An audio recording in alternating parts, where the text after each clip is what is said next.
Kalau sudah tidak kuat, mau gimana lagi? Ya kan? Kalau BBM naik ada yang setuju?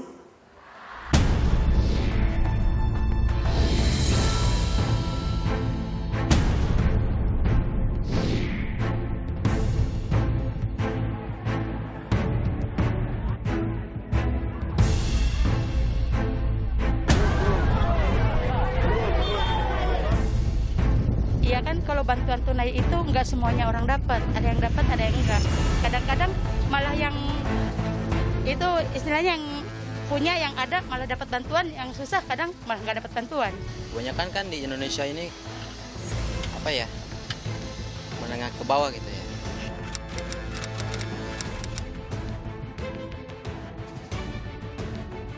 Ya paling ada angkot kayak gitu, ya buat kebutuhan aja kita sehari-hari kayak gitu kan. Ya, kalau dikasihnya lumayan ya buat dipakai modal kayak gitu. Enggak lah, buat beli makanan di rumah.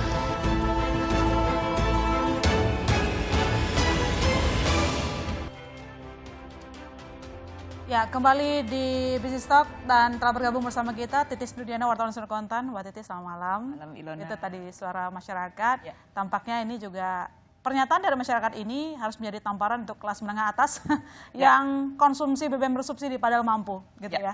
Kita langsung tanya dulu narasumber kita lagi. Saya mau bertanya ke Pak Satya kalau begitu. Pak Satya, ketika kita memperdebatkan soal subsidi energi, tapi kan satu sisi fakta yang ada di lapangan bahwa produksi dan permintaan minyak mentah di Indonesia itu gapnya cukup jauh gitu ya. Permintaannya tinggi, tapi produksinya nggak setinggi permintaan begitu. Apa yang perlu kita koreksi supaya kita ini nggak gampang tergoyang gitu loh. Harga minyak dunia naik, kita juga udah panik sendiri gitu. Sampai-sampai sekarang dibilang APBN mau jebol. Ya. Ini kan kita berbicara masalah fossil fuel ya. Ya, resources kita itu sudah declining kalau kita berbicara dalam konteks untuk minyak ya. Gas alhamdulillah reserve replacement ratio kita di atas 100%. Jadi paling tidak kita masih bisa bernafas. Tapi kalau untuk minyak tidak, maka kenapa di dalam strategi transisi energinya di Dewan Energi Nasional kita meninggalkan BBM. Jadi ke depan tuh kita tidak boleh tergantung dalam bahan bakar mahal. Ya, jadi kita menginginkan misalkan ya dengan memperdayakan daripada mobil listrik yang memperbanyak.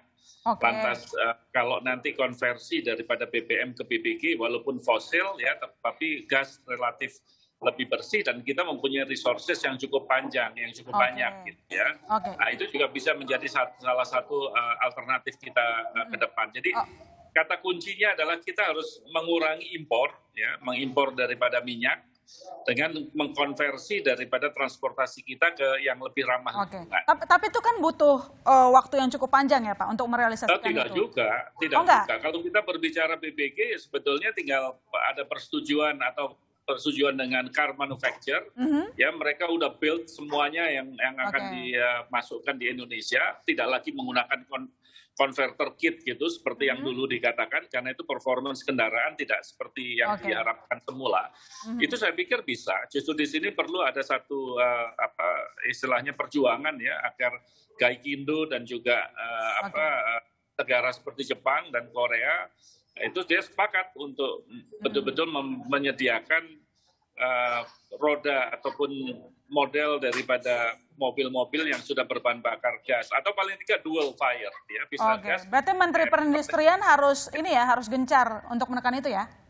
Iya, saya pikir itu harus dijelaskan karena itu menyangkut masalah infrastruktur. Kita bilang mobil listrik, orang masih belum merasa nyaman saat ini karena harganya masih tinggi dan infrastrukturnya masih belum ada. Tetapi saya yakin ke depan ya dengan infrastruktur baterai yang sudah bisa dipasang di mana-mana, termasuk untuk swapping dan charging, saya yakin itu pasti akan mengarah ke sana dengan harga yang lebih kompetitif ya dibandingkan dengan yang internal combustion engine atau ICE. Jadi itu merupakan strategi-strategi yang bisa dilakukan untuk mengurangi konsumsi. Dengan demikian sudah mengurangi impor. Kalau sudah mengurangi impor, berarti defisit transaksi berjalan kita juga gap-nya lebih kecil lagi dibanding yang ada sekarang.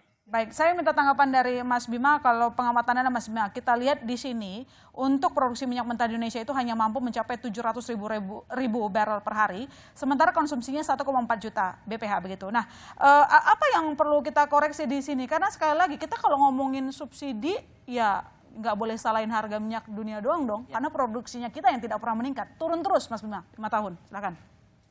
Ya memang ada masalah di hulu, tapi juga kita kan sedang masuk dalam transisi ke energi yang lebih bersih. Ya.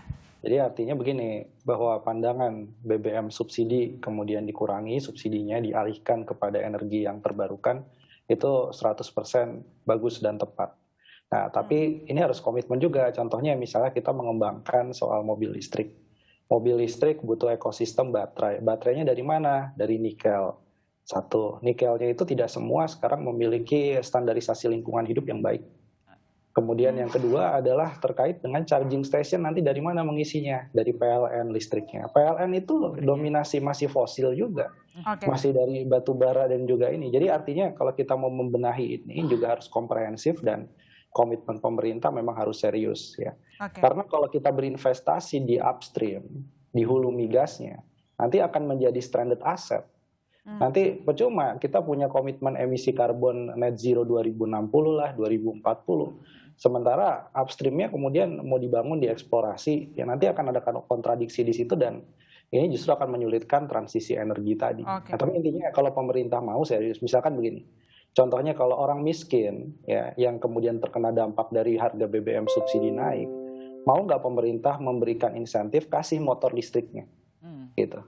Atau dikasih kredit yang lebih murah untuk motor listrik. Kita nggak usah bilang mobil lah. Kalau mobil listrik itu mungkin harganya pricingnya masih relatif lebih mahal. Untuk yang motor listrik yang orang miskin, itu dulu. Kalau disuruh ganti ke kompor listrik, sama juga.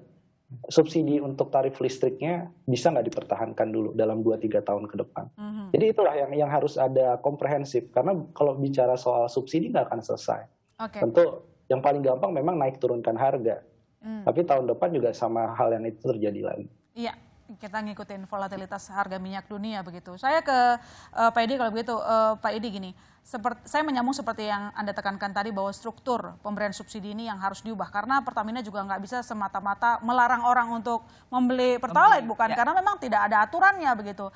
Percakapan legislatif dengan eksekutif seperti apa? Kapan kira-kira aturan untuk mengubah struktur pemberian subsidi ini dilakukan? Perubahan PP lah. Ya, PP itu memang kita sudah minta dalam 2 masa sidang sebelumnya, bahkan sudah kita minta. Jadi sudah lebih dari 3 bulan kita minta agar segera ini dilakukan. Kita minta supaya para pihak, dalam hal ini BPH Migas, Pertamina ikut untuk mendorong supaya ini dipercepat. Terutama Pertamina karena memang sangat berdampak kepada cash flow Pertamina sebagai satu-satunya pihak yang memang memiliki tanggung jawab untuk melakukan pembelian crude dan kemudian melakukan pendistribusian BBM di seluruh Indonesia. Nah, jadi saya pikir ini suatu hal yang sangat penting. Bahkan kita sudah mendetailkan pasal apa saja yang memang harus dirubah dan kira-kira detailnya apa saja terkait para pihak yang berhak untuk menerima BBM jenis penugasan. Pasal yang mana kalau bisa dibocorin, Pak Edi? Ya nantilah kita bicarakan. Tapi pasalnya tidak terlalu rumit. Tidak terlalu rumit. Ya sangat detail tapi sangat tidak rumit dan ini justru akan membantu kita untuk melaksanakan penegakan hukum di lapangan. Itu. Nah, tetapi satu yang mau saya sampaikan, sampai dengan kita sudah memiliki solusi yang definitif terkait hal ini, kami minta dengan sangat agar para eksekutif kita, para pejabat kita itu menjaga pesan untuk disampaikan ke masyarakat. Jangan sampai nanti A mengatakan demikian, B mengatakan yang berbeda, sehingga menimbulkan kebingungan di masyarakat. Apalagi kalau memang ada pernyataan bahwa akan dilaksanakan kenaikan harga. Ya masyarakat kan pasti akan rush. Harus dikasih kepastian gitu ya. Ya, jadi sebaiknya ada kepastian dulu sebelum kemudian disampaikan kepada masyarakat. Oke, terima kasih Bapak-Bapak telah bergabung di Binstalk. Nanti percakapan kita ini akan disimpulkan oleh Mbak Titis Nurdiana. Saya ucapkan terima kasih kepada anggota Dewan Energi Nasional Den Satya Widya Yuda, Direktur Center of Economics and Law Studies Bima Yudhistira, dan Wakil Ketua Komisi 7 DPR RI Pak Edi Suparno. Terima kasih Bapak-Bapak, kita tunggu keputusan dari regulator untuk memberikan keputusan yang cepat tapi juga tepat. Selamat malam. Selamat malam semuanya. Terima kasih. Terima kasih. Selamat malam. Selamat malam. Dan saudara jangan kemana-mana, kami masih akan segera kembali.